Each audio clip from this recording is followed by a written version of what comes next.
Llegamos hacia 1825, donde se crea un nuevo calendario cívico.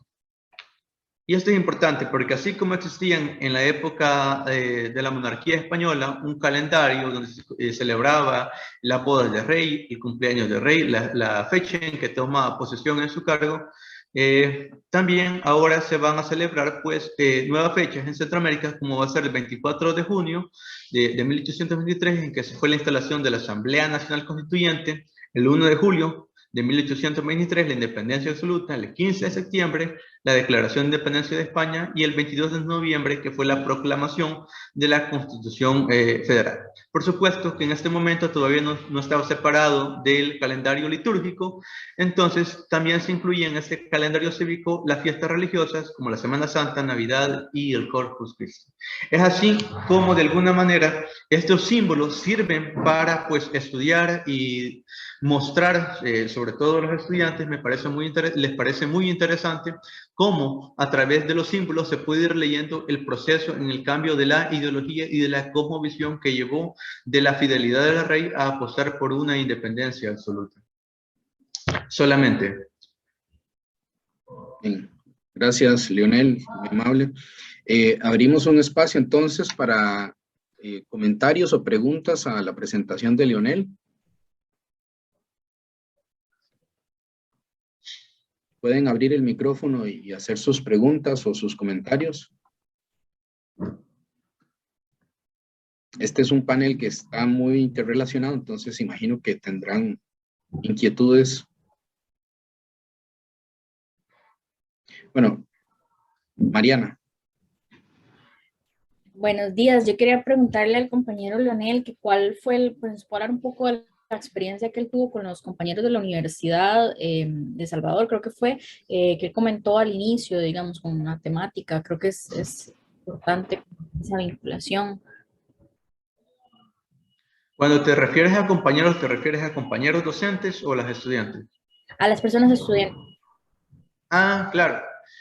Pues en este ciclo estuve impartiendo la materia de Iberoamérica 1, que refiere a la historia de Iberoamérica en el siglo XIX, y me pareció muy sugerente, porque teníamos de alguna manera, complementando estos símbolos con las lecturas, pues servía para poner a discusión, por ejemplo, esa idea, pues errónea, esa idea popular, donde se plantea en el caso salvadoreño, que ya desde 1811 ya habían ideas claras de independencia, cuando en realidad el malestar era contra el imperio francés. Y esto queda muy claro, por ejemplo, en la obra de Domingo Juarros, donde se promueve la fidelidad a Fernando VII.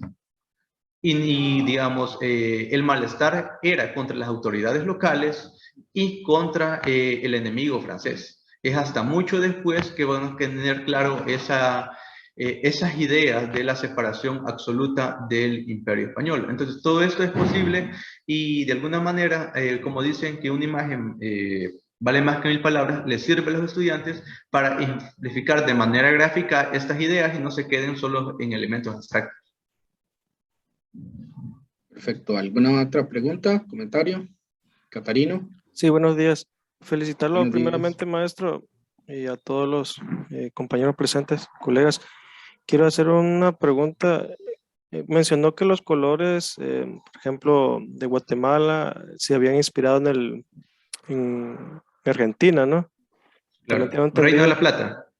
ajá, tengo entendido que estos colores Belgrano los permitió debido a que eran colores de los Borbones, para mostrar como una transición que no fuese tajante, sino que fuese Tan como radical. gradual. Ajá. Correcto. Correcto. Así si podría agregar un poco más. Gracias. Sí, y luego en Centroamérica se va a asociar como un territorio de ultramar, es decir, un territorio bañado por dos mares, que es parecido al caso del Reino de la Plata y similar al caso de Argentina. En el caso de Centroamérica, este primer estandarte nace aproximadamente en febrero de 1822, cuando San Salvador, la provincia de San Salvador, se muestra renuente a anexarse al Imperio Mexicano. Entonces, San Salvador le declara la guerra al Imperio Mexicano y tiene que buscar, por supuesto, un estandarte. Y este estandarte, pues Arce y todos los demás élite económica de esa época van a retomar esta bandera de Argentina. Recordar que en el caso salvadoreño, el puerto de Acajutla tenía mucha tránsito de embarcaciones del sur, de Perú y de Chile, de Argentina, los cuales esto pues también mostraba una relación, una cercanía, y de ahí viene pues la influencia de retomar este ejemplo. Y es curioso como esta bandera de la provincia de San Salvador, años más tarde van a ser retomados los colores para hacer la bandera de la República Federal. ¿Alguien más con pregunta o comentario? Bien, si no, entonces aprovecho yo, Leonel. Además de los elementos simbólicos que están ligados propiamente a elementos religiosos que perviven, por supuesto, hasta la actualidad, ¿verdad? De los que mencionaste, digamos, de esta herencia simbólica de este periodo, ¿puedes leer en la actualidad alguna reproducción de esto en otros tipos de, digamos, de elementos de la sociedad? No sé si me doy a entender. No, repítemelo. Ok. No. O sea, los elementos simbólicos que están ligados a la parte religiosa los podemos ver fácilmente. La Virgen, por ejemplo, en el caso mexicano, el elemento de la bandera que mencionas ahora como un elemento simbólico que se ha ido transformando, pero que realmente tiene un arraigo en ese periodo. De estos otros elementos simbólicos que mencionaste para el periodo, hay algunos que podamos visualizarlos en la actualidad en matizados o transformados, pero que finalmente podamos decir derivan de aquel simbolismo. Claro. Te quiero compartir una imagen, no sé si me permites compartir de nuevo brevemente, solo momento, para ejemplificarte.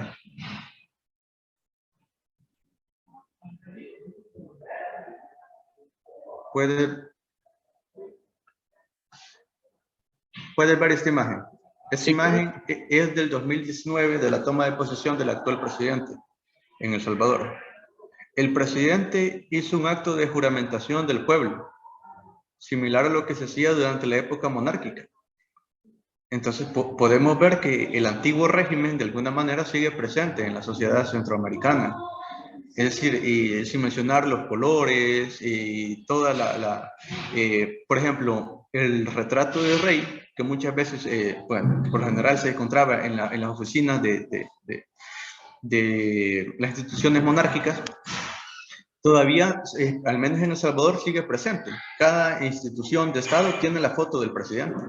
Entonces, hay elementos todavía que perviven todavía como una forma de hacer sentir el poder en los territorios. No sé si queda clara la idea. Bueno. Perfecto, gracias. Bueno. Bien, agradecerle a Leonel por su intervención. Tal vez al final nos da chance de recuperar algunas cosas y vincular con las presentaciones siguientes. Bien, a continuación vamos a escuchar la presentación de Tania Morales Rodríguez, Josué Madrigal Méndez, Melissa Mejía Fonseca y Nazaret Cerdas, que lleva por título Enseñanza de los símbolos nacionales como identidad costarricense en un mundo globalizado. Bien, adelante, jóvenes. Buenos días, voy a compartir pantalla.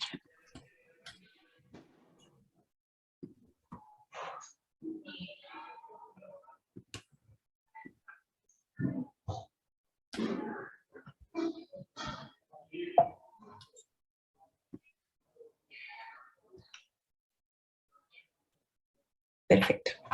Bueno, como dijo el profesor, nuestro tema es la enseñanza de los símbolos nacionales como... Ay, permiso, pero no se ve la pantalla completa, se ven como cuando usted está presentando y se ve la otra diapo siguiente. Ok, dame un segundo entonces para dejar de compartir y compartir mejor. Perdón.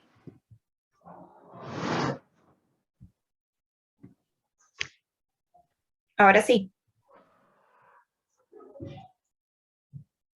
No, se ve igual. Se ve igual. Mejor, si quieres, nada más abres la presentación y se ve en un buen tamaño ahí. Okay. Ahí como está, se ve bien. Creo yo, no sé los demás qué opinan. Creo que ahí. Ok, perfecto. Listo. Bueno, nuestro tema engloba mucho lo que es el tema de la globalización y la necesidad de una visibilidad y competitividad turística de los países dentro del mercadeo globalizado. Esto es esencial para el desarrollo del marketing gubernamental y por esta razón resulta trascendental el uso de los símbolos que permitan crear una identidad del país y de su población. Con respecto a esto, nosotros lo que pretendimos fue analizar la función de la enseñanza de los símbolos nacionales como parte de una construcción identitaria costarricense dentro de la educación cívica y en el marco de la globalización. Esto se realizó bajo un enfoque cualitativo que buscó extraer una hipótesis derivadas del análisis crítico y se utilizaron fuentes relacionadas con el neoliberalismo, la hipercultura, el mercado gubernamental y el estudio sobre la propaganda que realizó Laswell, Chomsky y Hernán. Pero primero es importante comprender que los procesos económicos de la actualidad son procesos económicos inmateriales, o sea, que se orientan a una constante manipulación de símbolos y datos a través del Internet. Esto refiere a que se filtran, se mueven con una demanda y una velocidad que implica categorizar y sobresimplificar el lenguaje y las ideas a través de nuevos mecanismos, como por ejemplo lo que son el hashtag, ¿verdad? Puedes pasar a la siguiente.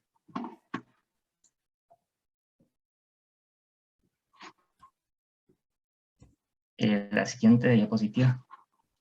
O también está el elemento de los emojis, que implica convertir emociones en información que se llega a movilizar incluso más rápido que su significado a través de una caricatura. Por ejemplo, la bandera nacional, que en otras décadas y otros contextos se podía considerar como un símbolo sublime o de un peso diferente, hoy en día se representa y se utiliza como un emoji, ¿verdad? A esa velocidad. Dentro de esto es importante el concepto de hiperculturalidad, que refiere a que existe una conexión globalizada a partir del mundo digital que trasciende los límites espaciales y temporales, o sea, que acaba progresivamente con la historia, con el contexto, los elementos culturales y de representación dentro de estas dinámicas. Por ejemplo, aquí la utilización cultural de símbolos de la población indígena o la aplicación de elementos que son considerados tradicionales. Se puede pasar a la siguiente. Es importante repensar la necesidad de ser representado en un mundo que nos ofrece múltiples posibilidades de presentarnos individualmente, sin intermediarios, en un escenario de inmediatez frente a cualquier persona de cualquier país en cualquier momento, y en que los símbolos nacionales orientados al marketing de empresas hacen que el acto de gobernar cada día parezca más en paralelo con el acto de mercadear, y que el ser ciudadano implique ser consumidor y movilizador de estos símbolos a un mayor alcance. Por ejemplo, aquí en la imagen, el espectáculo visual presentado el día del Bicentenario, auspiciado por una transnacional, en que se mezclan y asimilan y utilizan los símbolos y significados, o el oso perezoso, que fue declarado símbolo nacional, ¿verdad? Con una finalidad de colocar una mascota turística para el país.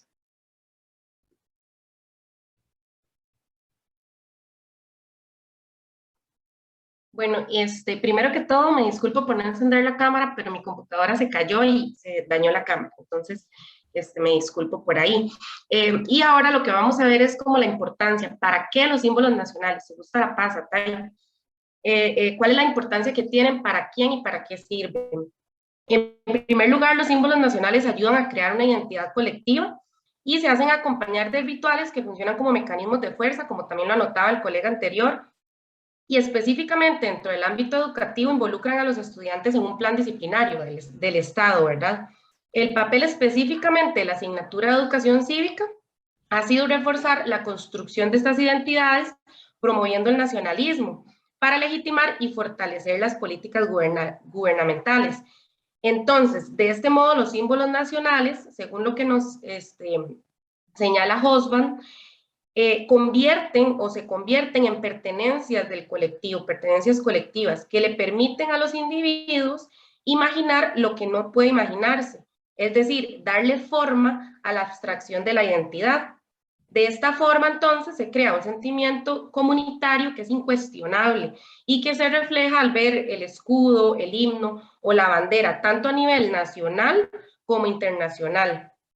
Es decir, se comercializan los símbolos nacionales, sobre todo la bandera y el canto del himno nacional en actividades deportivas y demás. Además, la construcción de la nación costarricense, es importante señalar que se basó en un imaginario que coloca a Costa Rica como diferente al resto de Centroamérica. Bajo este discurso, ¿verdad?, el excepcionalismo verde cobra gran importancia porque le ha dado al país una fuerte visibilidad, tanto a nivel internacional y a nivel nacional. También se ha constituido como un elemento central en la construcción identitaria, ¿verdad?, de la población costarricense del nacionalismo. Principalmente cobró fuerza a partir de la década de 1970, cuando se establece un sistema de áreas de conservación que aumenta el prestigio y ese reconocimiento internacional que se le da al país. Además, guarda una relación estrecha con el proceso de neoliberalización, principalmente porque el turismo se configura como uno de los productos que le genera mayores entradas económicas al país. Esto también se vio reforzado cuando se creó como marca país el eslogan Esencial Costa Rica, que deja en evidencia esa instrumentalización del excepcionalismo verde dentro del proyecto neoliberal del Estado, ¿verdad? Pues ya no se trata solo de una campaña del ICT, sino que también se involucra y cuenta con la participación de entidades tanto estatales como privadas que se relacionan con la promoción del comercio exterior, ¿verdad? Entonces, esta relación entre el turismo y la excepcionalidad verde es estrecha y principalmente porque el principal atractivo, valga la redundancia, de los visitantes es la exuberancia de la naturaleza tropical. Y el Estado lo que hace es reforzarlo con la implementación de símbolos nacionales que promulgan este discurso. Por ejemplo, el último símbolo establecido, que es el oso perezoso, ¿verdad?, el cual es característico de la fauna costarricense y que ha creado una identidad local que se refleja también a nivel internacional. Entonces, el Instituto Costarricense de Turismo utiliza esta figura en campañas publicitarias. Es decir, los símbolos nacionales, entonces, contribuyen a promover al país y su enseñanza en el sistema escolar colabora con este posicionamiento. Entonces, la ciudadanía se convierte en embajadora de la marca país y es ahí donde radica la importancia de enseñar estos símbolos nacionales desde la perspectiva estatal, ¿verdad? La importancia que cobra para el Estado que los símbolos nacionales sean enseñados dentro del sistema educativo. Podemos pasar al respecto, tenemos que las personas estudiantes consolidan una identidad cívica gracias a estos símbolos. Entonces podemos decir que la educación ha jugado el papel de modeladora en la sociedad encargada de transmitir un modelo hegemónico.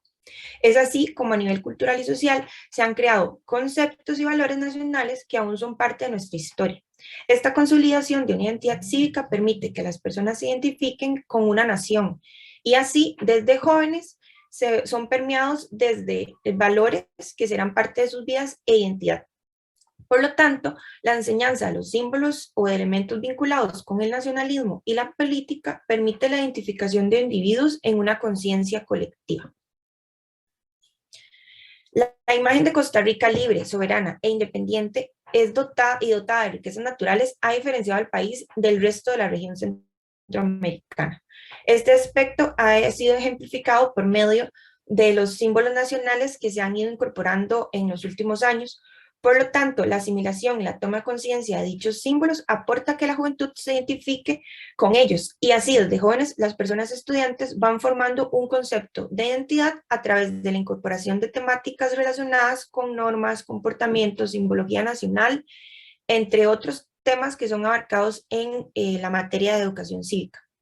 Por lo tanto, la enseñanza de símbolos, como lo hablaron mis compañeros anteriormente, como un perezoso que prácticamente es una mascota, o el uso del café, que ha sido como un elemento que ha caracterizado a Costa Rica, pero también es un símbolo de cómo se vende el país a nivel internacional, facilita que las personas también vayan creando esa unión entre consumidor / ciudadano. Bueno, ahora bien, en cuanto a los retos y desafíos de la educación cívica en la enseñanza de los símbolos nacionales, si gusta me pasas a la siguiente, por favor.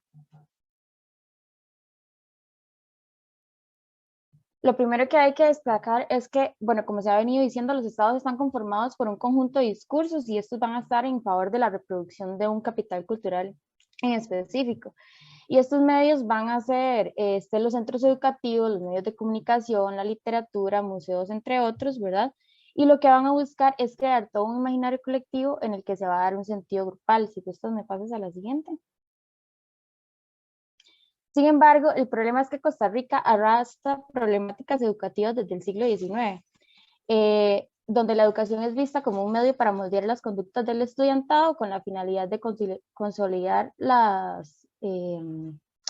discursos hegemónicos estatales. Un ejemplo de ello se ve en la Ley Fundamental de Educación, que fue creada en 1957, en el que se establece la educación como un formador de ciudadanos amantes de la patria. Si gustas, me pasas a la siguiente. Desde esto, el Ministerio de Educación Pública lo que ha tratado es de desvincularse de la enseñanza adoctrinante. Esto por medio de la creación de programas con espacios para la educación de diversos contextos educacionales nacionales. Y el principal reto de la educación cívica entonces sería generar en la población estudiantil una participación activa, en la que los y las estudiantes puedan cuestionar el porqué de los símbolos nacionales actuales, o bien que puedan crear otras posibilidades de representación que sean más cercanas a las realidades de su contexto. Si gustas, me pasas a la siguiente. Ahora bien, como conclusiones, nosotros como grupo lo que destacamos es que la economía digital ha contribuido a una simplificación del lenguaje y de las ideas. Y esto va a construir una identidad colectiva que da pie al desarrollo de un sentido de pertenencia hacia la nación. Todo esto contribuye a exacerbar el nacionalismo y se crea una identidad en la población. De esta manera, los símbolos nacionales se van a convertir en imágenes representativas de los países a nivel internacional y esto va a beneficiar la economía y la imagen del país. Por ello, se deben reconocer los retos que enfrenta la educación en este contexto, en donde se debe generar una educación que procure una formación de ciudadanía crítica que pueda comprender el contexto en el que cada símbolo nacional ha sido construido y la capacidad de cuestionar los mismos dentro del estudiantado. Gracias. No sé si tienen consultas o preguntas. Bueno, primero que todo, muchas gracias por la presentación. Martín Cordero pregunta que si el concepto de aculturación se puede cambiar por el de hiperculturalidad debido al proceso de globalización. Bueno, en eso yo creo que la hiperculturalidad es un escenario que, digamos, que suma información, almacena elementos culturales que se movilizan a grandes velocidades desde la inmediatez y que van perdiendo como tal en este proceso sus significados y sentidos. Sin embargo, en ese proceso hay una formación de nuevas formas de cultura, nuevas dinámicas que quizás se mueven más aceleradamente y se configuran y reconfiguran constantemente sin llegar como tal a un producto definitivo de cultura. En ese sentido, creo que hay un proceso de aculturación dentro de este escenario, pero a la vez se está dotando de nuevas formas de entender la cultura, ¿verdad? Dentro de un escenario fluido que se mueve, digamos, a nuevos ritmos y nuevas maneras. Entonces, creo que sí es como un proceso como abstracto en ese sentido y que más bien en este momento el concepto de hiperculturalidad es un concepto muy moderno, ¿verdad? Que todavía se está como tal consolidando. Bien, Carol y Leonel, en ese orden. Bueno, muy buenos días a todas y a todos. Primero agradecerles a las compañeras por la exposición. Me parece un tema muy relevante en el marco incluso de la celebración del Bicentenario. Yo quisiera preguntarles, bueno, en realidad son dos cuestiones. La primera, ¿cómo vinculan o cuál creen más bien ustedes que es la lógica de Costa Rica de situarse desde esa excepcionalidad? Porque incluso en tiempos desde la federación ya esto ha existido, pero ¿cómo en el marco del proceso del Bicentenario, cómo lo ven? O sea, ¿cuál es la lógica de Costa Rica de situarse como la excepcionalidad en Centroamérica? Eso por una parte. Y la otra, si esta excepcionalidad es asimilada por todas y por todas las personas en general o existen diversos matices a lo interno de la población. Y no sé si pueden profundizar un poco en eso. Gracias por su pregunta, Carol. De hecho, sí quizás, quizás Perdón. escuchamos las tres preguntas para que ustedes puedan sintetizar y no se nos vaya a extender el tiempo. Ok, perfecto. Leonel. Sí, una pregunta. Hablando de esta excepcionalidad costarricense, la gente común, ¿cómo interactúa con este concepto? Es decir, ¿cómo asumen este discurso de que los costarricenses son excepcionales en cuanto a su educación, en cuanto a su cultura, en cuanto al cuidado del medio ambiente? Si son conscientes, por ejemplo, lo que decían, que responde más a una política pública que a una práctica de la sociedad. ¿Es consciente de esta población o cómo lo asume la gente común? Catarino. Sí, primeramente felicitarlos, son muy jóvenes. También en el marco del Día Internacional para la Eliminación de la Violencia contra las Mujeres, quiero preguntarles cómo se acercan a esta problemática, por qué deciden investigar esto. Gracias. Bien, si gustan sintetizar las respuestas de las preguntas. Sí, ahora sí, gracias. Bueno, iniciando con la pregunta de la compañera Carol, ¿verdad? Creo que para el Estado costarricense es importante seguir manteniendo este discurso de excepcionalidad, ¿verdad? Esta imagen que se vende a nivel internacional de que Costa Rica es diferente al resto de Centroamérica, justamente por lo que en la presentación comentábamos con respecto, bueno, pueden haber muchos elementos, ¿verdad? Pero con respecto a lo que es pertinente en este estudio, ¿verdad? Principalmente por el lado del turismo, ¿verdad? Que Costa Rica depende en gran medida de su economía del turismo, y el hecho de mantener esta imagen a nivel internacional, que también le ha posicionado en rankings y ha recibido premios al respecto, hace que sea más atrayente para lo que son el sector turístico, ¿verdad? De igual forma, creo que no es a nivel general, no se podría generalizar en toda la población que se reproduzca, que se crea interiorizado este discurso. Sin embargo, me parece que por eso es importante, ¿verdad?, el paso por ciertos procesos que desarrollen el pensamiento crítico, ¿verdad? Porque como es algo que se nos enseña desde que estamos pequeñas, entonces es algo que está interiorizado, es algo que no es tan fácil ¿verdad? De sacar o de analizar. Entonces, por esto es importante que en el sistema educativo, ¿verdad?, se generen estos procesos de pensamiento, de fomentar el pensamiento crítico frente a estos discursos, ¿verdad? Pero sí hay como un posicionamiento principalmente cuando alguna persona se encuentra fuera del país, ¿verdad? O en un evento deportivo y se canta el himno nacional o se presenta la bandera, ¿verdad? Resaltan estos sentimientos nacionalistas, y cuando se ve en perspectiva centroamericana aún más, ¿verdad? Por el hecho de que muchas personas siguen creyendo que en Costa Rica no pasan las cosas que pasan, pero realmente, que pasan en el resto de Centroamérica, perdón, pero realmente es que no se visibilizan tal vez. Yo solo para acotar también a esto de la excepcionalidad, diría que también conforme a lo que estamos hablando, la educación va a depender mucho del grado educacional. Y bueno, yo tengo la dicha de contener el ejemplo así social, por así decirlo, porque, bueno, yo soy de Quepos, que es donde está Manuel Antonio, o sea, la playa, que es súper reconocida en Costa Rica, y mis papás no tienen una escolaridad muy alta. Entonces, es diferente lo que yo llego a pensar sobre todo este discurso de la Costa Rica blanca, la Costa Rica excepcional, la Costa Rica verde, que lo que piensan mis papás. O sea, mis papás todavía tienen muy metido el discurso de que Costa Rica es excepcional, que en Costa Rica todos somos blancos, que en Costa Rica la naturaleza y el turismo verde es lo que se vende y es lo que está. Y por ejemplo, también me tocó ver en específico a todas las amistades que tengo de Quepos, ponerse súper felices cuando escogieron al perezoso como un símbolo nacional, ¿verdad?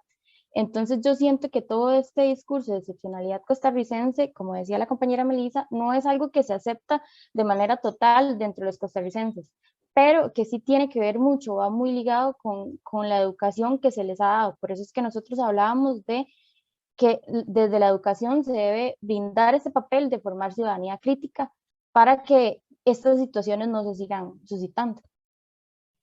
Y para finalizar, con respecto a las preguntas de Leonel y Catarino, primeramente contesto la de Catarino, ya que es como más del énfasis de por qué decidimos estudiar esto. Siento que, como dijo Carol, va muy relacionado con toda esta temática del Bicentenario y cómo se ha querido vender a Costa Rica en estos últimos años. Entonces, quisimos hacer como este análisis en contraposición a, bueno, al menos yo soy diseñadora gráfica, entonces tengo muy de la mano todo el tema del mercadeo.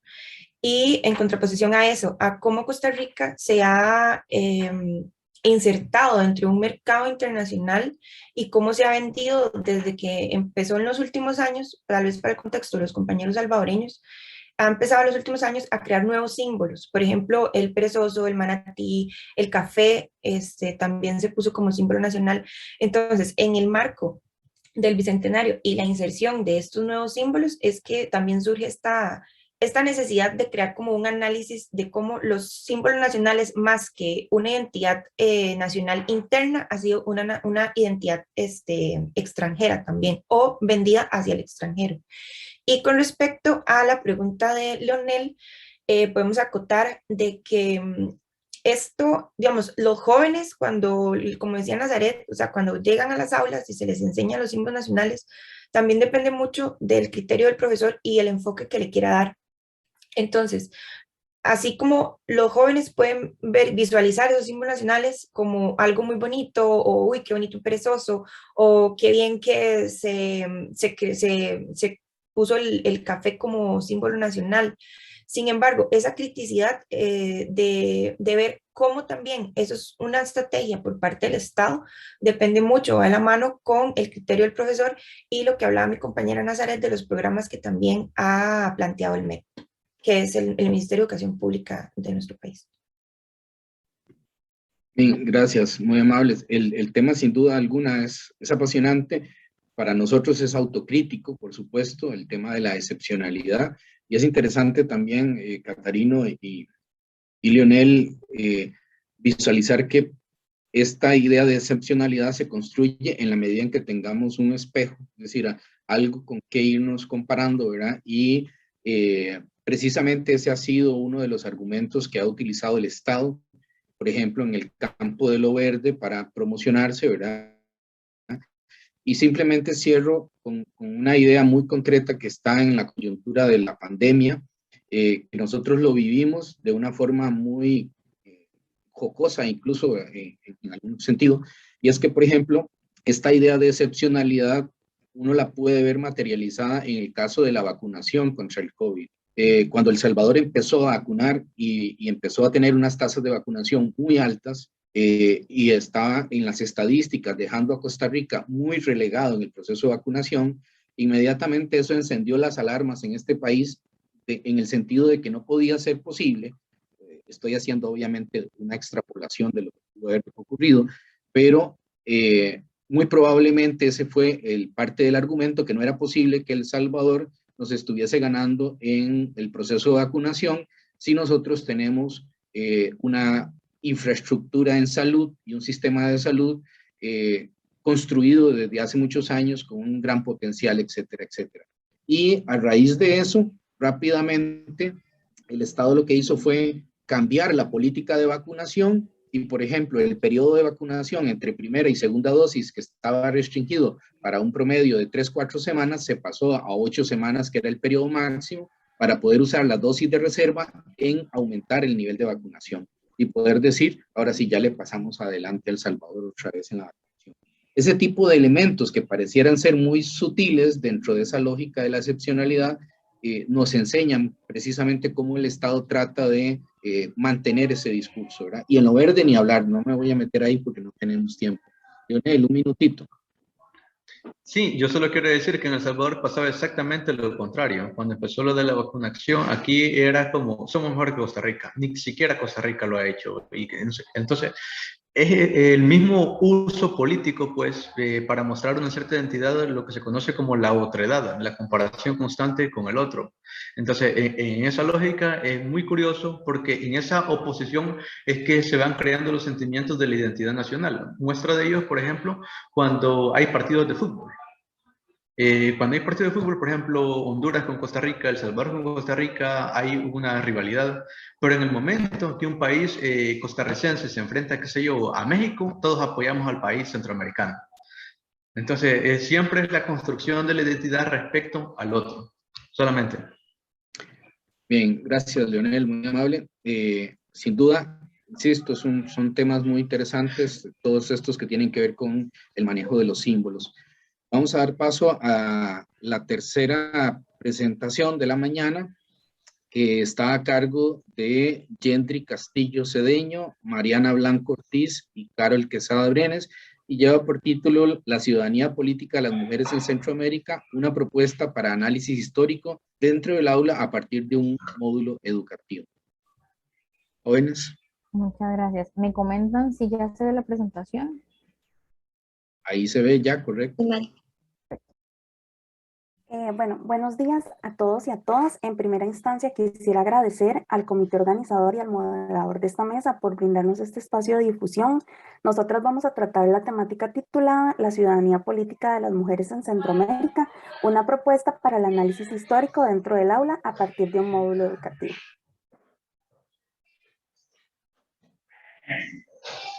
En cuanto al orden de la presentación, esta se organizará de la siguiente manera. Tenemos una introducción, referentes teóricos y metodológicos, 3 capítulos del desarrollo de los contenidos, el análisis de las actividades de autoaprendizaje y las consideraciones finales. Bueno, como parte de la introducción, esta ponencia tiene como objetivo indagar en los elementos teóricos, prácticos y metodológicos de cómo realizar el módulo educativo, pues busca analizar las transformaciones de la ciudadanía política de las mujeres centroamericanas a través de la toma de espacios públicos en El Salvador y Nicaragua durante el periodo de 1970 y 1990.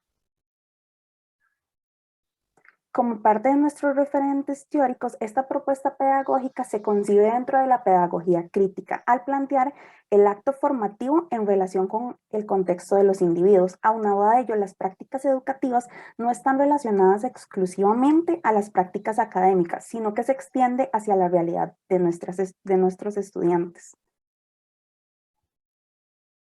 Bueno, para hablarles un poco del módulo educativo, bueno, el módulo educativo como estrategia pedagógica para el abordaje de contenidos y el desarrollo de competencias tiene como finalidad la creación de aprendizajes en las que los estudiantes, mediante la articulación de contenidos específicos y estrategias, permitan relacionar la teoría con funciones o aprendizajes prácticos. Eduardo Clavino nos dice que cuenta con una base teórica de una temática o una problemática en específico, en coordinación con actividades que generen situaciones de aprendizaje. Además, la organización de un módulo requiere la construcción de una base temática a partir del establecimiento de objetivos que permitan establecer una ruta de aprendizaje. En cuanto a nuestro primer capítulo, este se titula Las transformaciones en la ciudadanía política de las mujeres a partir de la influencia de los movimientos feministas en Latinoamérica entre 1970 y 1990. En cuanto a cómo articulamos este primer capítulo, esta primera sección del módulo, quisimos incorporar la visión constructivista en los procesos de aprendizaje. ¿Por qué? Porque en torno a ello vamos a fomentar actitudes, competencias y habilidades para potencializar el módulo educativo. En primera instancia, el enriquecimiento e integración de los procesos de enseñanza a partir de los conocimientos previos de los estudiantes. ¿Qué quiere decir esto? Que vamos a integrar un mapa conceptual para hacer un pequeño contexto de lo que sucedía en Latinoamérica en el periodo dado. Además, que vamos a utilizar alguna serie de preguntas que guíen, fomente que las personas estudiantes como que integren tanto ese conocimiento previo antes de proceder al desarrollo de los contenidos. Esta estrategia, para la edificación de los saberes rescata de manera tácita los lineamientos de la política educativa costarricense, pues parte de una visión constructivista para el desarrollo de las temáticas. Otro segundo elemento es que a fin de potencializar lo antes mencionado, la estrategia metodológica a lo largo del capítulo incorpora e incide en componentes de carácter visual, fotografías, reflexivo, preguntas generadoras, audiovisuales y cuadros comparativos. Estas técnicas de mediación buscan fortalecer procesos cognitivos que incentiven a la población estudiantil a pensar y a reconocer la correlación que existe entre el pasado y el presente desde la asignatura de los estudios sociales. Por último, para concretizar los saberes construidos, las actividades finales se enfocan en la utilización de elementos gráficos de conceptos relevantes, como son la sopa de letras, desarrollados a lo largo del apartado. Deima Peraz nos dice que el uso de pasatiempos como una estrategia en los procesos de aprendizaje posee diversos beneficios cognitivos, ya que lo convierte en una herramienta didáctica que desarrolla habilidades específicas y mejora la capacidad de comprensión de las personas. Nuestro segundo capítulo, bueno, se titula Las mujeres centroamericanas y su participación en la ciudadanía en el desarrollo de los procesos de paz en El Salvador y Nicaragua de 1970 a 1990. En cuanto a esta sección, se parte de la construcción del conocimiento desde la creatividad y la funcionalidad a partir de los siguientes elementos. En primera instancia, el desarrollo de esta estrategia se implementó el uso de fotografías, trozos de periódicos, relatos de vida, audiovisuales, que tienen por objetivo presentar la realidad de la época desde la aplicabilidad de diversas fuentes que indagan en los procesos históricos. Además, estos elementos en el módulo apelan a la construcción del conocimiento desde lo individual y lo colectivo, pues pretende procesos de aprendizaje creativos y funcionales para la población estudiantil. Para esto, la implementación de los recursos no solo supone esa reflexión que buscamos, sino la problematización de las temáticas abordadas en los contenidos del programa de estudio. Y por último, una de las características relevantes sobre esta aplicación de los módulos educativos se basan en potencializar de construir los aprendizajes significativos, pues se centran en los procesos de organización de ideas que potencia la narración, la argumentación y el diálogo en el aula.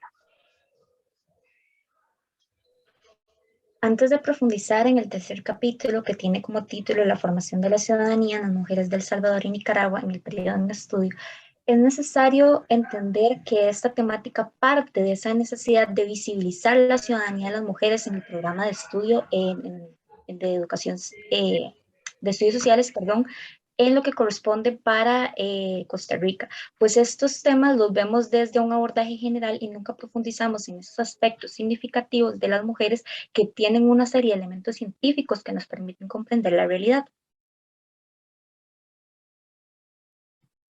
Como parte de este tercer capítulo, se propone lo que es un abordaje de esos testimonios de las mujeres que participaron en los conflictos armados en ambos países, siempre desde una perspectiva comparativa. ¿Por qué? Porque las vivencias de estas mujeres contemplan una serie de elementos importantes para comprender, desde diversas perspectivas las coyunturas históricas. Así vamos a incorporar elementos como el género, la situación socioeconómica y los espacios que habitan estas mujeres como elementos centrales de su participación política en los diferentes procesos armados. Para el caso de El Salvador, nosotras lo que utilizamos fue el diario digital El Faro, elfaro.net, el cual rescató una serie de testimonios importantes que estuvieron inmersas en el conflicto salvadoreño. Y esto desde el punto de que muchas mujeres, incluso desde muy niñas, tuvieron una participación directa en lo que fue el espacio público a través de su incorporación a diversos grupos políticos.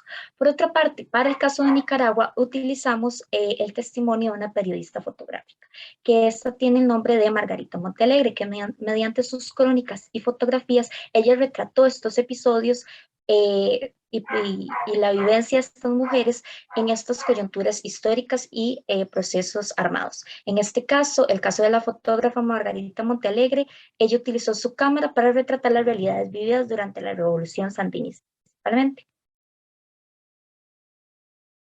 Acá tenemos un extracto de lo que nos proporcionó la fuente de Margarita Montealegre, en donde dice: creo que las mujeres jugamos un papel importantísimo en la revolución y nos debieron haber dado mucho más poder, pero no fue así. Las mujeres tenemos una forma diferente de ver las cosas, para la lucha que hemos liderado para llegar hasta donde hemos llegado hoy. Y esto es un elemento central, incluso como mencionaba ahora el compañero, me parece que era Catarino, en conmemoración de esta fecha, analizar estas coyunturas históricas desde la perspectiva femenina nos brinda otro nuevo panorama para ampliar la investigación histórica. Por otra parte, tenemos el análisis de las actividades de autoaprendizaje. Para ello vamos a comprender las actividades de autoaprendizaje como una herramienta para profundizar tanto en los conocimientos previos como los que van a adquirir el estudiantado a lo largo del desarrollo de esta actividad. En este punto, las estrategias de autoaprendizaje lo que hacen es ordenar y guiar el proceso en donde se repasan tanto los contenidos más relevantes y se consolidan los contenidos adquiridos durante este proceso. Tenemos 3 herramientas. En la primera tenemos la fotografía como una herramienta de análisis y acá diversos autores nos dicen que a partir de la fotografía podemos evaluar aquellos elementos simbólicos y significativos desde diversas perspectivas y no solamente desde el insumo histórico como tal. Por esto se plantea la utilización de la fotografía de mujeres que participen en los conflictos armados. A partir de esto vamos a generar una serie de preguntas, pues la fotografía por sí misma no nos dice nada, sino que debe ir acompañada ya sea de historia de vida o de relatos o de preguntas guiadas. Estas preguntas pueden plantearse desde el profesorado, sin embargo, a lo largo del desarrollo de la actividad pueden ir variando y incorporando elementos de interés que proporcionen los estudiantes. Por otra parte, tenemos el uso de la novela histórica.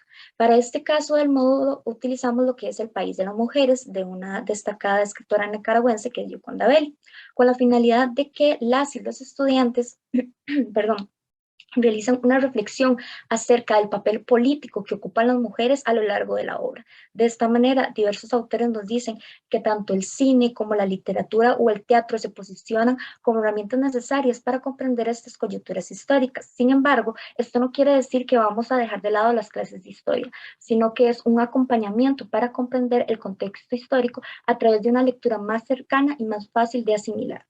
Por último, tenemos lo que es la canción como herramienta pedagógica. A partir de la reproducción de la canción Las Mujeres del Cuá, el estudiantado realizará una breve indagación sobre las mujeres de las que habla esta canción. Esto con el objetivo de identificar la transformación de la ciudadanía en estos personajes. La música como forma de expresión nos permite comprender esas costumbres, lenguas y simbolismos presentes de diversos medios artísticos. Dentro de las consideraciones finales, nosotros apuntamos a 3 aspectos. La primera es que los módulos educativos sugieren ser una estrategia de mediación en los procesos de enseñanza y aprendizaje, pues integran una serie de elementos teóricos que resignifican los conocimientos que vamos a adquirir a lo largo del proceso de aprendizaje. La implementación de estas actividades responde siempre a las necesidades del estudiantado, pues potencializa tanto las actitudes como las competencias y habilidades propias que estos desarrollen, tanto dentro del aula como fuera de su contexto educativo. Por otra parte, tenemos que la incorporación de relatos y narrativas históricas en la educación nos posibilita comprender de una forma más cercana diversos contextos históricos, comprender desde las propias palabras, las experiencias y las vivencias de esas personas que fueron partícipes de esas coyunturas históricas y no meramente desde una visión academicista. Y por último, y puntualizamos en qué es lo más importante, el desarrollo de actividades de autoaprendizaje nos permite profundizar en los conocimientos previos y adquiridos a lo largo de esta actividad. De esta manera, la utilización de la fotografía, de la novela histórica y de la música como tal nos permite crear una estrategia pedagógica que desde la sensibilidad, la criticidad y desde el arte nos permite comprender diversas formas en las que podemos acercarnos a las coyunturas históricas. Muchísimas gracias y quedamos atentas a sus preguntas. Bien, muchas gracias por la presentación. Abrimos espacio para preguntas, comentarios, las compañeras.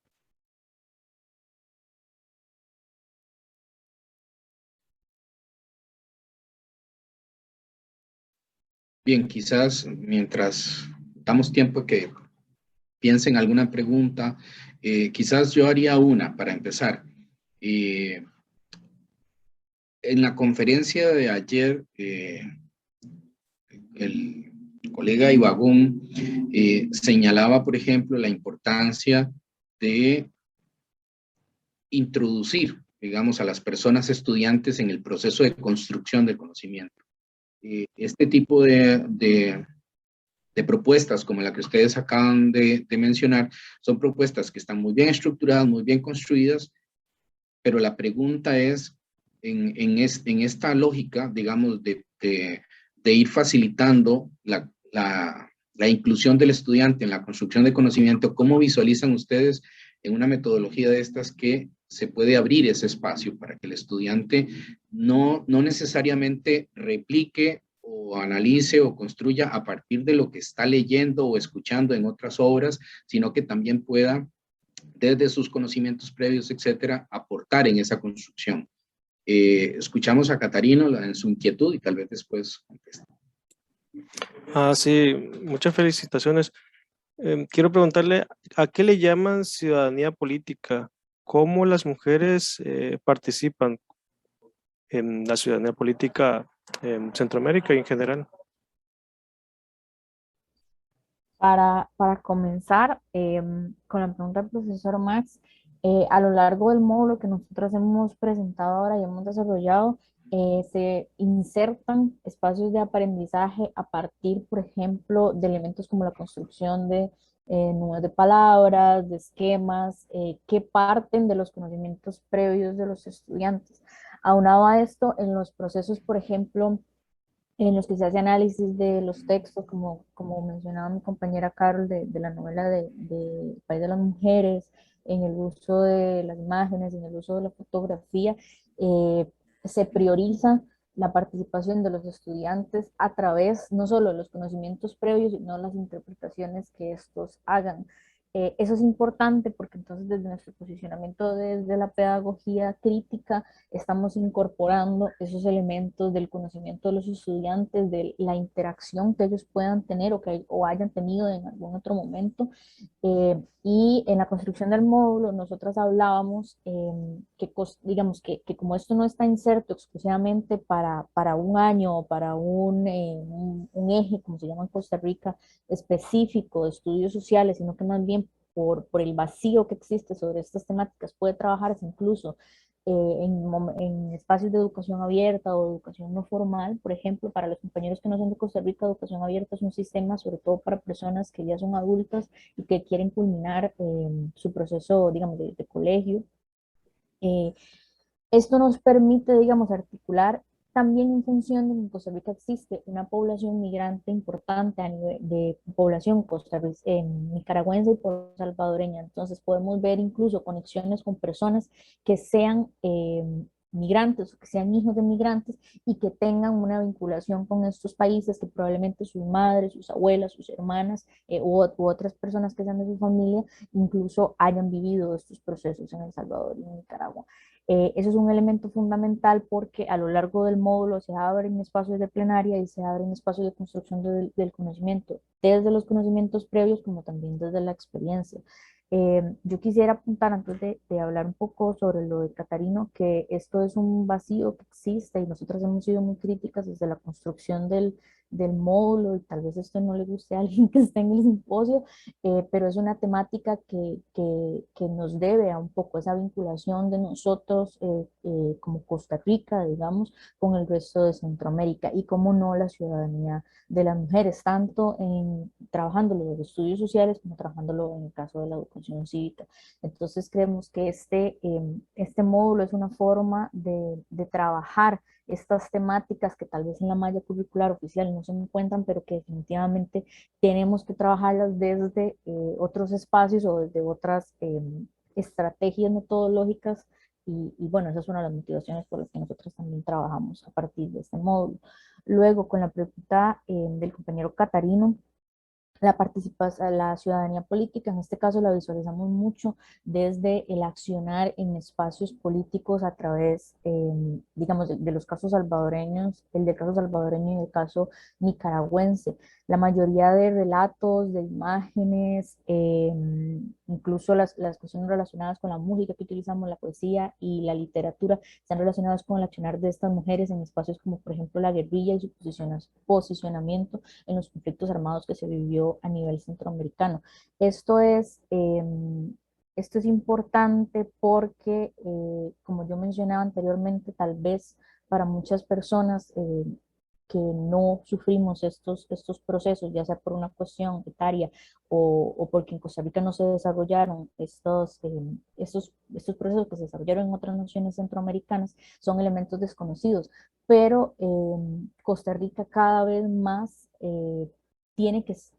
o nosotros como estudiantes tenemos que ver esa vinculación, que era algo que hablábamos en la ponencia pasada, esa vinculación con el resto de la región, que si bien, por ejemplo, tal vez la ciudadanía política en Costa Rica tiene una serie de características, o nosotros lo asociamos con una serie de características, la ciudadanía política en otros países de la región centroamericana tiene otros matices, precisamente por la historia y por los procesos, tanto bélicos como de paz, que se han desarrollado en Centroamérica.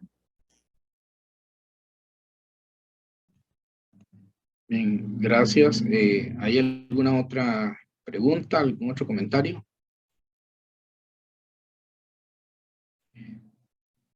Bien, si no, entonces pasamos a la presentación del compañero Catarino, que nos va a hacer, Catarino Escobar Macías, que nos va a hacer una presentación que lleva por título La posmemoria en la enseñanza, aprendizaje de la historia en educación secundaria. ¿Tienes la palabra, Catarino? Sí, muchas gracias. Primeramente, agradecer al comité organizador y en particular a la maestra Jessica Ramírez Achoy por haberme invitado. Y quiero, pues, empezar felicitando, ¿no?, a las jóvenes, en particular a las mujeres, por este día en el cual buscamos erradicar la violencia contra de género. Quiero preguntarle, maestro, si se ve mi pantalla. Sí, se Ok, muchas gracias. Bueno, para empezar, quiero decir que la posmemoria la entiende Hirsch como esas construcciones y representaciones que se hacen después de haber vivido un pasado traumático. Ahorita vamos a ver un poco más de ello. Para contextualizarme, quiero decir que yo soy originario de Chiapas, pero vivo y trabajo en Sinaloa, al noroeste de México, un estado que tiene mucha violencia y que lo he llevado el análisis de estos procesos al aula a través de diferentes mecanismos. En los planes de estudio del 2011, 2017, estos procesos están invisibilizados, pero yo a través del mismo aprendizaje esperado que nos marca la Secretaría de Educación Pública, la SEP, de que pide que el joven, el alumno sea crítico, reflexivo, pues yo utilizando ese aprendizaje esperado, eh, realizo diferentes actividades para que ellos sean, digamos, tengan un espíritu crítico, ¿no? Reflexivo, para que puedan ellos entender su presente, hacerle preguntas al pasado y ver cómo la historia no es como, o sea, no buscamos la verdad, sino las diferentes representaciones que existen en torno al pasado. Marianne Hirsch afirma que la posmemoria se configura cuando los recuerdos de la generación que precede a un sujeto toman la fuerza para considerarlos como experiencias propias. De esta manera, estudiar la posmemoria requiere analizar los modos en que las segundas generaciones interrogan su pasado para definir su propio espacio como sujetos políticos. La anterior ponencia hablaba de que el arte, por ejemplo, la música, la poesía, la literatura, los performances, el cine, las puestas de obras de teatro, todo ello nos ayuda a que nosotros los tomemos como objetos, perdón, que se pueden historizar. En particular, yo he hecho diferentes proyectos de memoria y posmemoria en la Federal 8 de Culiacán, donde yo trabajo, soy profesor de educación secundaria. Cada año he hecho diferentes proyectos, por ejemplo, en el 2016, perdón, hice Movimiento Estudiantil Sinaloense, en el 2017 familiares de desaparecidos, todo ello son representaciones, ¿no?, que hacen los familiares. 2018 lugares de memoria, 2019 sobre los familiares de policías caídos, y 2019 taller de detenidos desaparecidos en América Latina. Y en este 2021, por la cuestión de la pandemia, hicimos sobre leyendas de Sinaloa a través de Zoom. En la escuela, pues trabajo con jóvenes que tienen entre 11 y 15 años. Así trabajamos en la secundaria en México.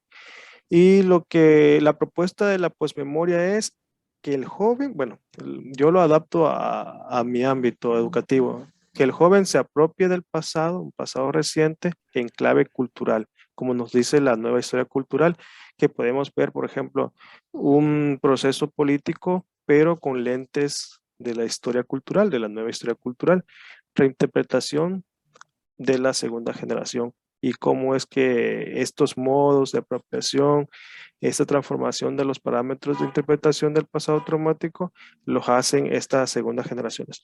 Por ejemplo, Hirsch habla sobre el holocausto. La primera generación serían los que vivieron el holocausto. La segunda generación son los hijos, nietos y conocidos que saben información sobre el holocausto. Esa es la segunda generación. Ahora, la posmemoria lo que pretende es analizar todas estas fuentes de esta segunda generación, pero en clave cultural. En resumen, esa es la propuesta. Ahora, ¿cómo se aplica en el aula? Bien, a través de los recuerdos, a través de la entrevista. Robert Darnton, en la historia cultural, afirma que cuando tenemos un testimonio, ese testimonio nos sirve para obtener, ahora sí que valga la redundancia, objetos culturales. No, son representaciones culturales como las entiende también Roger Chartier, que obtenemos de ya en este caso no de los sobrevivientes, vaya, sino de los hijos de los sobrevivientes. Aquí hay una cosa particular en Sinaloa que también es característico tanto en Centroamérica como en el Cono Sur, de que nosotros, a pesar de que se nos dice que ya terminaron los conflictos armados internos, de que ya no estamos en dictadura, de que ya no hay una lucha entre el neoliberalismo y algunas minorías de izquierda, aún existe. Es decir, desde México será, no sé, me imagino que en todo el mundo también, ¿no? Pero desde el Río Bravo, en México, hasta la Patagonia, tenemos casos de desapariciones forzadas, tenemos feminicidios, tenemos trata de personas, violación sistemática de derechos humanos, explotación infantil, sexual, laboral. Es decir, todas estas problemáticas que tenemos están hoy día. Entonces, no propiamente estamos hablando de una segunda generación, sino una convivencia entre las víctimas directas y los hijos de esas víctimas directas, que también hay quienes dicen que esta segunda generación representa con más fuerza incluso que las mismas víctimas. ¿Por qué? Porque las víctimas muchas veces se censuran la información, la representan de una manera, en cambio los hijos ya la hacen de otra manera, por ejemplo a través de obras de teatro, a través de la música, de la poesía, de canciones, ya pueden representar estos pasados traumáticos. Nosotros subimos al YouTube algunas entrevistas, por ejemplo sobre el movimiento estudiantil sinaloense, en donde participaron personas que todavía están vivas, que ya son jubilados, que trabajaron posteriormente en la universidad y que estaban algunos involucrados con la Liga Comunista 23 de septiembre, que era un grupo guerrillero, ¿no? De tendencia comunista. Estos los hemos presentado en un congreso de historia oral en Argentina. Cada año se hace en octubre. También analizamos las representaciones que hacen los familiares y que hacen los mismos estudiantes acerca de desapariciones forzadas en Sinaloa desde 1975. También visitamos algunos lugares de memoria. Los lugares no solamente son físicos, sino también son simbólicos y tienen toda esta carga. Los murales, hicieron murales acerca de la Revolución Cubana. Aquí abajo, donde dice Murales Federal 8, ellos después de leer 1984 la obra de Orwell, hicieron un mural, desafortunadamente no puse aquí la imagen, en donde ellos representan la obra literaria, pero adaptada a la realidad mexicana. Aquí este proyecto es de familiares de policías caídos. Se entrevistaron, por ejemplo, a huérfanos, a viudas. Los jóvenes hicieron los guiones, se entrevistó. Aquí está un abogado que lleva casos de los familiares. Y luego los mismos jóvenes hablan acerca de las entrevistas, dan sus interpretaciones, sus representaciones. E igual se subió a YouTube la entrevista que le hizo el periódico local aquí en Culiacán. Y la propuesta, ¿cuál es? Ya para ir cerrando, pues que haya acceso a la información, que haya implementación de talleres y becas familiares, y reparación de daños, políticas de memoria aquí. También mucho se habla, por ejemplo, en el caso de Guatemala, en el caso de Argentina, de verdad, justicia y reparación. Pero yo también agregaría perdón. hay que buscar esa pedagogía de la misericordia, de la pedagogía del perdón, lo que no quiere decir que los daños queden impunes, no, justicia, no impunidad, pero sí perdón. Inclusión de estos procesos en libros de texto, que haya más lugares de memoria, educación integral en valores. Primeramente somos docentes, bueno, en mi caso yo soy docente, hay que hablarle al joven, hay que hacer una pedagogía de la misericordia, movilizar la empatía, pero más que la empatía, la compasión. Y los jóvenes mismos aprenden de estos procesos y ellos mismos se externan, ¿no? El caso de los desaparecidos, como en otras partes de América Latina, tiene un uso político. Es decir, hay políticos, hay personas que utilizan estas problemáticas con fines de propaganda política para insertarse o continuar en el espectro político. Ahora, no se pretende con estos proyectos que el joven se movilice, si quiere lo puede hacer, somos libres, pero sí se busca que el joven entienda su realidad, entienda su presente y que a través del arte, es decir, a través de la música, de la poesía, de las canciones, de los performances, él vaya entendiendo más ese presente y relacionándolo con su pasado. Mucho se dice entender el presente y el pasado para no repetirlo, para aprender. Pero si una cosa hemos aprendido de la historia es que ciertamente es una maestra, pero los alumnos somos un poco despistados, no le hacemos caso. A veces volvemos a tropezar con la misma piedra con la que ya tropezamos y una y otra vez, una y otra vez. Entonces, es como cuando se va al psicólogo. El psicólogo te dice, dibuja, cuéntame tu historia y ya la persona va, ella desarrollándose. Así también funciona o debe de funcionar en las aulas, ¿no? Que el joven vaya externándose, que el joven vaya teniendo, viendo que ese pasado, esa historia no es es algo que pasó y y que ya no se puede repetir, sino que tiene que tener empatía con esos sujetos, porque nosotros mismos, porque él mismo es un sujeto, ¿no? Es un sujeto de la historia. Hay unas conmemoraciones que se van incorporando al currículum. En el caso de Argentina, por ejemplo, el 24 de marzo, Día de la Memoria por la Verdad y la Justicia. El 25 de febrero, Día Nacional de la Dignificación de las Víctimas del Conflicto Armado Interno en Guatemala. Y el 25 de marzo es el Día Internacional de Detenidos Desaparecidos. Este último se pretende que se celebre en todo el mundo, pero desafortunadamente en México pasa nada más en las grandes urbes como la Ciudad de México y Guadalajara, quizá un poco en Monterrey, se hacen algunas obras, pero en el resto del país este día pasa desapercibido. Y el 1 y 10 de mayo en Sinaloa sí son días fuertes porque los colectivos de familiares con desaparecidos hacen marchas el Día del Trabajo y el Día de la Madre. Cada 24 o 25 de diciembre, en torno a la Navidad, también estos colectivos se movilizan. Entonces, la propuesta es analizar estos pasados traumáticos de la historia reciente por los alumnos. ¿Con qué objetivo? Para que ellos conozcan y tener una cultura de paz, una cultura de solidaridad, una cultura de inclusión, como lo marca la misma currícula, pero que poco se lleva a cabo en la vida real. Y también que no solamente sea de paz, de apoyo, porque se habla mucho de formación con un enfoque por competencias, pero yo más que hablar de competencias, yo pienso que se debe de hablar de solidaridad. O sea, competencias como que da a entender que hay que competir, que hay que luchar y más bien hay que ayudarse, ¿no? Esa sería mi participación. No sé si tengan algún comentario. Muchas gracias.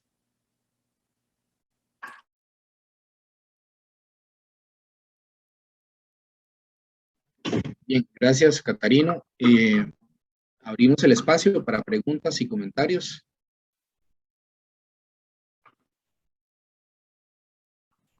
Carol.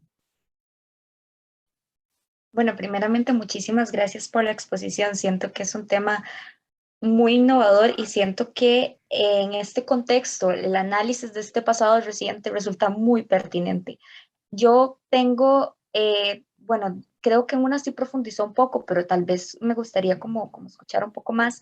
La primera sería, ¿qué papel juega la subjetividad en la reconstrucción de este pasado reciente? ¿Cómo lo vemos desde un plano meramente subjetivo? Y el otro, ¿qué herramientas o qué características, perdón, es la palabra más adecuada, son propias de esta reconstrucción de este pasado reciente? Tal vez en esta última sí podría profundizar un poquito más. Muchas gracias. Leonel. Primero, felicidades, Catarina, por tu interesante conferencia. Ahora quiero preguntarte, con base en una conferencia que hace poco escuchaba sobre la readaptación de los excombatientes de la FARC en Colombia, los cuales hace poco han pasado por este proceso pues, de negociación y de inserción al periodo de paz. Entonces, surgió una pregunta. ¿Cómo consensuar la memoria y la reconstrucción de esos hechos de violencia con el proceso de paz? Porque muchas veces el recordar estos hechos de violencia se presta pues para generar más conflictos. Entonces, no sé, desde tu óptica, desde lo que has estudiado, cómo se puede hacer ese proceso de consensuar y mantener la memoria viva con procesos tan cercanos que todavía pues duelen a las personas que vivieron en ese contexto. Gracias. Nazaret. Bueno, primero agradecerle por la exposición porque estuvo muy interesante. De hecho, hace poco en un curso leímos una lectura, valga la redundancia, que se llamaba La educación para el nunca más, que era sobre las dictaduras del Cono Sur, ¿verdad? Pero entonces, teniendo en cuenta como estas dos cosas, su exposición y esta lectura que hicimos, ¿cuál es el aporte de rescatar en vez de censurar estos hechos históricos en la formación crítica de los estudiantes? Ok, muchas gracias. Sí, yo partiría con lo último. El objetivo como docente no es censurar. Lo que ha pasado en Argentina, en el caso argentino, perdón, es que se ha hecho una mal praxis educativa, no porque la teoría esté mal, sino que allá se ha hecho algo de que se ha creado en la currícula una historia de buenos y malos, ¿sí? Víctimas, victimarios, de dictadores y de desaparecidos. Y eso no quiere decir que no lo hayan sido o que no lo sean, sino que se busca polarizar. Y entonces volvemos a repetir lo mismo de la historia tradicional, de crear héroes y villanos, de crear buenos y malos, y que se ha venido replicando. Entonces, en el ámbito educativo, la idea no es censurar, la idea no es decir, o al menos la propuesta mía no es decir, estos son malos y hay que combatirlos y hay que acabarlos, porque entonces caería en lo mismo que estoy luchando, caería en la represión, caería en la censura. No, vamos educando en la libertad, en el libre pensamiento, pero con respeto, con buenos argumentos. Eh, en el caso de la pregunta, si queda algo me puede volver a preguntar. Para el joven que me pregunta sobre el contexto colombiano, aquí mi propuesta es en Sinaloa. El problema que tenemos en Sinaloa es de que esos procesos traumáticos no están cerrados, aún continúan. Yo igual entiendo que en Colombia, a pesar de que se dice como en Guatemala, como en Perú, como Argentina, de que ya terminaron los procesos, de que ya no hay conflictos, continúan los conflictos. Estamos en conflictos. Por eso en la última parte de mi participación dije que el neoliberalismo aún está. Tenemos compañías mineras, está la Coca-Cola, está la Nestlé, que están acabando con nuestros recursos no solamente en América Latina. Que otra cosa, América Latina es un concepto eurocéntrico, ¿sí? Porque si decimos los latinos, somos latinos, bueno, ¿y dónde dónde quedamos los afrodescendientes, los pueblos originarios? Entonces hay muchas cosas que pensar. En el caso de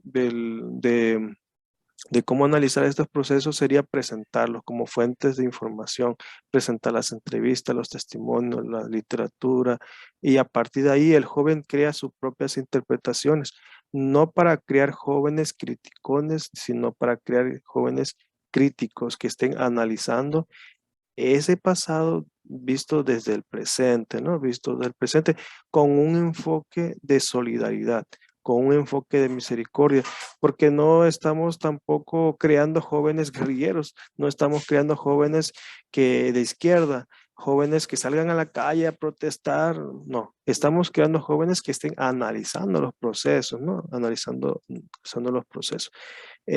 Sobre la primer colega, sobre la subjetividad, toda la historia es subjetiva, pero dependiendo del método se busca que sea objetiva, ¿sí? Buscamos que la historia sea objetiva, pero estamos cargados de subjetividad, como me dijo incluso Roger Chartier, todos tenemos un mundo a cuestas y con ese mundo a cuestas, con esos lentes, vemos, yo tengo la fuente y empiezo a ver la fuente con mis propios prejuicios, ¿sí? Con mis propias ideologías. A lo mejor si yo soy evangélico, o soy testigo de Jehová, o soy católico, con esa visión voy a la fuente, aunque sea historiador, ¿sí? Entonces no puedo desaprender, entonces tengo que aprender a desaprender, a ver que esa historia que me han enseñado de la antigüedad, de Edad Media, Edad Moderna, también es una historia eurocéntrica, ¿sí? Porque entonces, a ver, Edad Media hubo entre los cunas, entre los mayas, hubo Edad Media, ¿sí? ¿O qué estaban haciendo ellos mientras en Europa había Edad Media? Queremos aplicar esos conceptos europeos a la realidad latinoamericana. Por eso dije, la posmemoria es un concepto que maneja esta estadounidense, pero tenemos realidades muy concretas. Y la segunda pregunta que me hizo joven sobre las herramientas, si me la podía volver a repetir, si hay tiempo. Sobre las herramientas, no escuché. Que cuáles eran esas herramientas o características propiamente que distinguen esta investigación del pasado reciente. El empleo, que, por ejemplo, yo una cosa que estoy aplicando es que tenemos que difundir la historia por todos los medios posibles, ¿sí? A través de YouTube, a través de Facebook, en este medio en donde estamos, a difundir la historia, pero no la misma historia de héroes y villanos, de que soy víctima y tú eres victimario, de que toda la culpa la tiene el Estado, es que toda la culpa la tiene el imperialismo, porque entonces ¿dónde queda la autorreflexión? ¿Sí?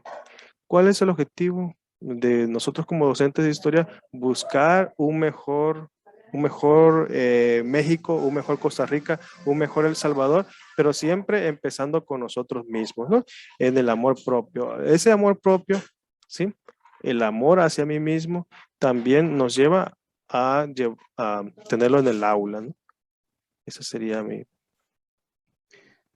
Sí, bien, gracias. Catarino, tal vez en un minutito para hacerte yo una pregunta. A ver, en los últimos 5 años, un poco más tal vez, se ha venido desarrollando un discurso bastante amplio relacionado con la difusión cada vez mayor, digamos, de los partidos de derecha radical y radical populista especialmente. Y, por ejemplo, Cash Moody, que es un politólogo neerlandés, ha escrito bastante sobre este radicalismo de derecha. En Sudamérica hay un periodista que ha escrito un libro muy interesante, se llama Pablo Stefanoni, que escribe un libro, sí, La rebeldía se volvió de derecha, se llama el libro, entre preguntas, ¿verdad? Y básicamente el argumento de estos planteamientos nos llevan a que los jóvenes hoy día están muy embebidos, están muy metidos dentro de un ambiente que los llama cada vez más a volverse rebeldes. Lo vemos, por ejemplo, en el caso de Costa Rica, a través de partidos políticos que se están enfocando mucho en los jóvenes y que el discurso para contactar con esos jóvenes es un discurso que no está relacionado con los temas tradicionales de la política y de las campañas electorales en particular, sino que está más vinculado con temas de orden global que forman parte más del día a día de los estudiantes, de los jóvenes, perdón, que están muy vinculados con redes, con interacción a nivel de redes sociales, de internet, etcétera. Y en este sentido, feminismo, derechos humanos, ambiente, etcétera. Son esos temas primordiales. Y lo que están haciendo es tratando de que los jóvenes reaccionen, digamos, de alguna forma ante este tipo de problemáticas, pero utilizando un discurso muy radical. Entonces, la pregunta concreta, a pesar de que entiendo muy bien cuál es la lógica de lo que has planteado, la pregunta concreta es si te has encontrado con los jóvenes con los que has trabajado, digamos, la aparición de este germen de discurso radical en ellos y cómo lo has trabajado, si es que lo has encontrado. Sí, gracias, maestro. No lo he encontrado. Al menos en el discurso, quizás, en un escrito. Por ejemplo, les llevaba yo periódicos. También les pedía yo que llevaran periódicos sobre estas noticias, sobre estas problemáticas, para trabajarlo, ya sea en collage o ver una imagen, luego hacer una reflexión, lo pegaban en su libreta. Y sí, en el discurso, sí, se muestra. Sí, sí, ya me hizo recordar Ramón, un joven que sí dijo incluso algo que no quisiera decir, pero por ejemplo, él proponía salir a las calles y decir basta de tanta violencia, etcétera. Pero la idea, como vuelvo a repetir, no es buscar eso, pues no es encauzar ese potencial que ellos tienen, sino llevarlos a la reflexión. Aquí el contexto es el que también vivimos en el resto de nuestra América, de que hay mucha información que valga, disculpen la palabra, mucha información basura, mucha información vana, ¿no? Nos llenan de información, ¿sí? Que no nos sirve. Nos llenan, por ejemplo, yo no digo que esté mal, sino es el uso. Nos llenan de TikTok, videos de TikTok. Subes un video de 20 segundos, tiene 3,000 vistas, no sé, en media hora. Subes algo cultural, 3 vistas, 5 vistas, no lo ven completo. Sí, entonces la banalización de la información, por un lado. Segunda, lo que utiliza el Estado. Cuando hay información importante, viene la represión, viene la censura. ¿Sí? Hay censura en el mismo Facebook. Tú quieres compartir información relevante, te la censura. Sí, YouTube se da incluso la libertad de banear ciertos videos. Tercera, el Estado nunca va a permitir una educación liberadora, ni en las instituciones públicas, ni en las instituciones privadas. Si no, revisemos la currícula, ¿sí? Lo revisemos. Difícilmente vienen problemas como, por ejemplo, trata de personas, feminicidio, violencia intrafamiliar, narcotráfico, lavado de dinero, etcétera. Todas esas problemáticas no son abordadas en las universidades, menos en las instituciones privadas. ¿Sí? ¿Por qué? Porque tiene una lógica mercantil. Entonces ya es ver ya no la realidad con ese ojo mercantil, porque a los jóvenes los miramos muchas veces como dinero. Se les cobra los exámenes, se les cobran las constancias, es decir, los grandes magnates ven al joven como una mercancía y como una fuente de sacarle dinero y darle una educación no de baja calidad, sino una educación que está alineada con el Estado. Una educación no crítica que en el discurso sí lo dice, sí lo es, pero en la práctica no lo es. Entonces vivimos un adoctrinamiento, no vivimos para una educación liberadora, ni en libertad. Por eso estos espacios son muy buenos y nuestras prácticas en el aula también, para que enseñemos al joven a que sea crítico, pero no criticón, y con argumentos. La propuesta es un ambiente de paz, de tolerancia, de misericordia, porque si ese pasado es y fue traumático, que nuestro presente sea mejor, por el bien de ellos, por el bien de nosotros. Ese sería mi comentario. Perfecto, muchas gracias, Catarino. Agradecerles a todos, hicimos un uso muy eficiente del tiempo. En realidad, lo que quisiera es como preguntarles si alguno de los grupos quisiera tomar un par de minutitos como para hacer algún cierre, alguna idea que consideren que se les quedó en el aire, o eventualmente hacer alguna relación de su exposición con lo que han presentado los otros grupos. De manera que si alguien quiere hacerlo, tenemos unos minutitos todavía. Sí, Taina. Sí, con respecto a esta última exposición de Catarino, me pareció demasiado relevante destacar una frase que él dijo al final, que que decía que el Estado nunca va a dejar que la educación sea, sea libre o sea libertaria, algo así era. Y bueno, relacionándolo mucho con la temática que nosotros expusimos de los símbolos nacionales, tal vez el Estado no luche o no haga un esfuerzo por eso, pero siento que nosotros como docentes tenemos esa tarea de hacer que el estudiante tenga una visión crítica sobre estas temáticas y que conozca esa otra historia que tanto habló Catarina. Gracias. Leonel. Sí, yo solo quiero señalar, tal como dice el nombre de la mesa, que para englobar pues todas las ponencias, creo que la ciudadanía y la identidad son como los pilares que van a condicionar pues todos estos procesos.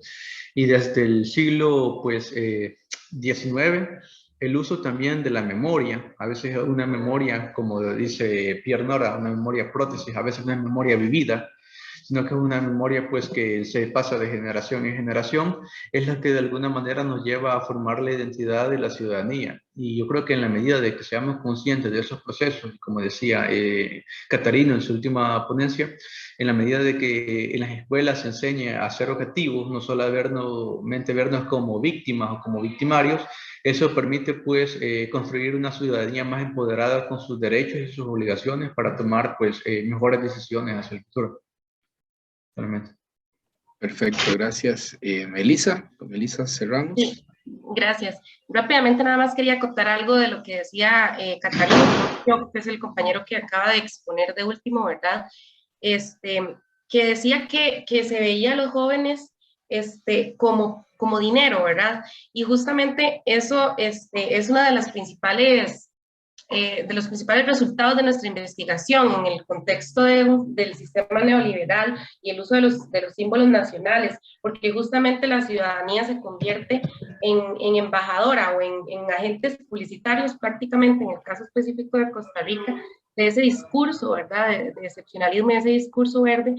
Y por eso, ampliando un poco la respuesta a la pregunta que hacía la compañera Carol en nuestra intervención, justamente en eso radica la importancia de seguir manteniendo el discurso presente en el sistema educativo de manera que se reproduzca y que toda la ciudadanía se lo crea, lo interiorice y pues sea como ese agente, ¿verdad?, reproductor que le conviene al Estado que sea para pues seguir atrayendo turistas y por ende pues aumentar y solidificar su economía, ¿verdad? Bien, gracias, muy amables. Les agradecemos de parte del comité organizador del evento y de la Escuela de Historia en particular, bueno, y la Escuela de Geografía y de la División de Educología, que compartimos la carrera de Estudios Sociales, el haber participado en este evento y invitarlos para que sigan con nosotros en las próximas actividades. En este mismo link, si mal no recuerdo, vamos a estar conectados también para el panel a las 10 de la mañana. Entonces, tenemos unos minutos para dedicarlos a otras cosas mientras nos volvemos a ver. Que tengan un buen día. Muchas gracias. Feliz día. Gracias. Hasta luego, gracias. Hasta luego. Muchas gracias. Feliz día, muchas gracias. Nos vemos. Hasta luego, muchísimas